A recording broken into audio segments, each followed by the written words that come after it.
I've got a nice wide pot, one where I have a lid for it because we'll need to put the lid on later on. Medium low flame, and to that we're going to go in with about 2.5, almost 3 tablespoons of butter. And this recipe here is something I quite enjoy because I love garlic shrimp. And you know, from time to time I make it with pasta as you would normally would, but the Caribbean person in me, we love rice. So why not rice? Now if you wanted to add coconut milk to this, it works as well too. I'll be using chicken stock if you're trying to keep away from the, and you know, you can use low sodium chicken stock. And I'm using 2 cups of jasmine rice. You can use basmati, any sort of rice that you like, but the whole 2-to-1 sort of ratio I'll be employing, which means for the 2 cups of rice, 4 cups of that chicken stock. I don't want the butter to burn at all, so I'll just turn my heat down ever so lightly. And I've got crushed garlic. That is 8 cloves of garlic, believe it or not.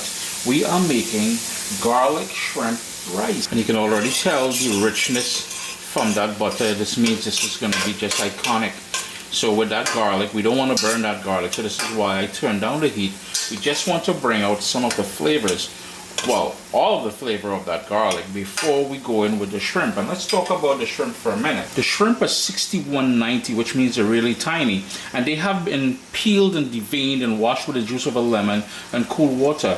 And I don't know if you guys will be able to see it on camera, not this one, like one of these here. You can see there's a sort of an indentation, and what they do, you know, you're not seeing the cut as you would normally see with a deveined shrimp. They go in with a toothpick right where the little hole is there that they made, and they flip it out, they pull back on it, they grab the sort of innards, and that's how they pull it out. That's how they devein it without cutting them. And I have 2 pounds of that already, clean, deveined and washed. And if you're lucky, I found it at the Asian market. If you're lucky, you can find it. It makes for less work because tiny shrimp to peel and devein is a lot of work, I'll say that. And I ain't trying to get all it to have to do a ton of work. What I do want at this point is fresh ground, well, black pepper. This is not fresh ground. This is the stuff I had already. You know, you get it at the spice store already ground. Give that a little stir, and that butter brings a nice richness to things. Now be mindful, the butter I use here is salted butter or salted butter, and the chicken stock that you use, if you use vegetable stock, it will have that sodium element in there. So just be mindful of those things. To help heighten the flavor of the garlic, I'm just going to go with a tiny bit of sea salt. Later on we will add more salt when we add the rice in there, but that along with the black pepper and the salt, it will pull out more flavor out of that garlic. It's now time to add that shrimp. I'm going to turn up the heat ever so lightly to medium, and I'm going to hit that to stir. The whole idea here now is to quickly cook this shrimp. 1.5–2 minutes is all you're doing. So you want to keep stirring it, and then we're going to remove the shrimp, trying to leave back as much of the garlic as possible in here. This way it's going to help flavor the rice, and by adding the shrimp now, what 2 things we are achieving. It will help us not overcook the shrimp later on, plus the shrimp flavor will be deep within the completed rice dish. So I'm just going to give that another 30 seconds, and then we're going to remove them. Since these are white shrimp, they won't really go that bright pink or that bright orange that you're accustomed to seeing. So I'm just going to remove those, trying to leave back as much of the garlic on the bottom. I'm going to turn my heat down. I don't want to burn that garlic at any cost. So all I'm doing now is removing them into this bowl here. I've turned my heat back up slightly. In goes some diced onion. I went in the backyard and I got some thyme. So in goes that thyme. A bit of parsley. For a better kick, I've got these wiri wiri, or what we call, well, in Guyana they call it wiri wiri. In Trinidad and Tobago we lovingly know them as coffee pepper because they look like ripe coffee beans. Just going to turn my heat down a little bit. I don't want to burn that. If you need to put a bit more fat in there, which is butter, by all means do so. So I'm going to add a tiny bit more butter in there. What I also want to do is add a tiny bit of turmeric, just for a little bit of color. Now if you wanted to skip the turmeric, or saffron, we call that saffron in Trinidad and Tobago. Again, we're going to hit that a bit more salt now. You can go a bit heavier with the salt because we got to go in with the rice. But We call it saffron, not saffron, but if you have saffron, you can work it works as well too. That's ground turmeric. If you wanted to also skip that and add some paprika, you can do that as well. Or if I had, and I would have much prefer, usually when I make it with concentrated tomato puree, a tablespoon of that. So all we got to do now is, combine all of that, let it cook gently for about 3 or 4 minutes, and then we're gonna go in with everything else. There's a whole bunch of stuff stuck on the bottom there called fond. So to deglaze them, I'm gonna go in with the juice of half a lemon. I'm just gonna squeeze that in. And that acidity is gonna help balance off the flavors. Even though we wash the shrimp with that lemon, this will also give it a nice lemon finish near the end as well too. Won't take long now, just another minute or two. I just want to sort of deglaze the bottom. I notice how smooth my spoon is running on the bottom, which means the lemon juice did exactly what I wanted to do. Now later on, if you want, you can use the back of your spoon and crush the peppers, releasing the beast, that Caribbean Sunshine. Yeah, Caribbean Sunshine comes in all form, not just the Scotch bonnet pepper. But and again, totally optional if you want it spicy or not. I like it spicy. If you wanted to use habanero, Scotch bonnet, if all you have is jalapeno, I mean to say, do that, yeah.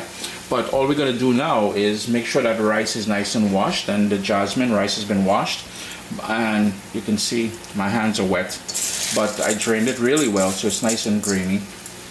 So that's gonna go in next, and we're gonna sort of fry it in the oils that's on the bottom there for about a minute or two, and to give it a sort of a nuttiness.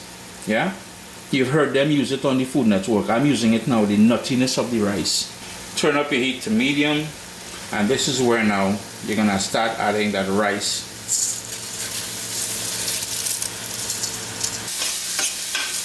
And of course you need to give that a good stir, just to make sure the rice is coated with all that loveliness that we have on the bottom there.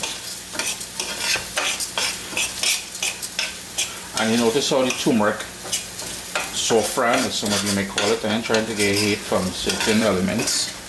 Heat easy to come by, but anyhow, you notice how it gave the rice a lovely color, and the chicken stock will have a bit of color to it as well too. So it will be a nice looking something at the end, man, so don't fret too much at this point. It's starting to stick at the bottom there, so I'm not trying to burn this.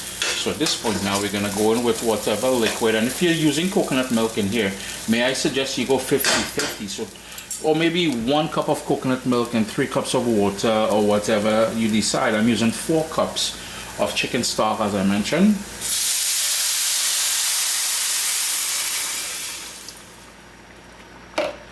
I may have made a mess on my stove in the back there. Let's quickly just dry that up, sap it up. Then give that a stir, kind of scrape the bottom of the pot, yeah,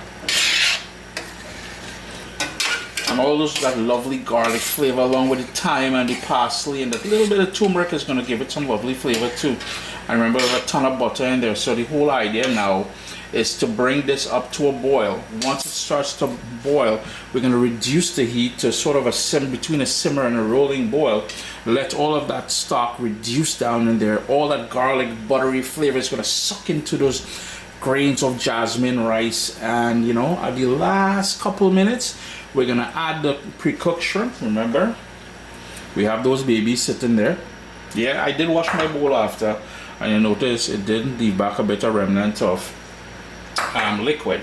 Well, that's its own liquid, but anyhow, bring this up to a boil. As soon as you start seeing bubbles on the outside, that means, yeah, we're getting there. So I'm starting to see those bubbles starting to happen. I'm trying my best not to over stir this rice, because what happens is, once you start stirring the rice grains, so let's pretend these are 2 rice grains, they start rubbing against each other, thus releasing starch, then getting it all soggy and sappy, and it's not unless you like risotto kind of looking, kind of tasting, kind of texture kind of rice, well then go ahead and stir away. What I'm going to do here now is turn my heat down a little. I'm going to pop the lid on there. I'm going to leave it slightly ajar, like right here. Notice that crease there, and we're going to let that go until it's fully cooked. It's been just over 12 minutes, and you can see all of that liquid has been sucked into the rice. I'm not trying to lose all of that heat, but what we need to do now is add the shrimp in there. Just top it on top. You're going to see me do that. I'm just going to put the shrimp on there, then I'm going to put the lid back on. Remember that shrimp has some juice still in it? I want that juice to make its way down, but we're going to turn off the stove and we're going to allow that to continue cooking with the residual heat. Juices and everything, as I said. Just going to spread it out just a little bit, like so. Lid on, stove off, and just let it sit for another 10 minutes. Sup soldiers, listen, if you enjoy this recipe, I'd really appreciate it if you hit subscribe and click that bell notification thing.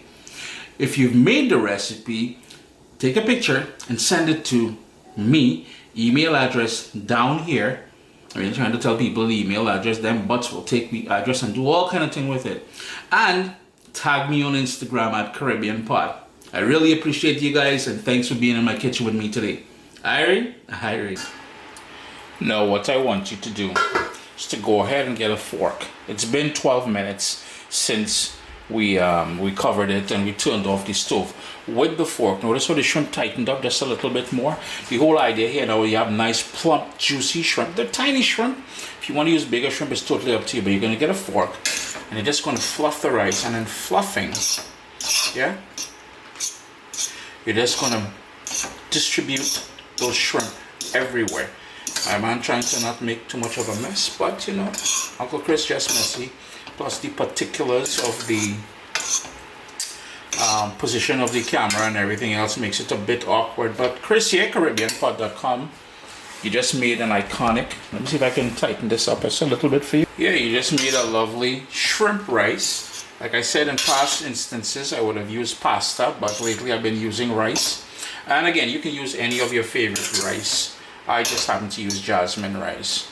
Alright, give it a try, man. You're gonna love it. A nice little fall, winter time something. It's done getting cool here in Canada, you know, believe it or not. It's done getting cool.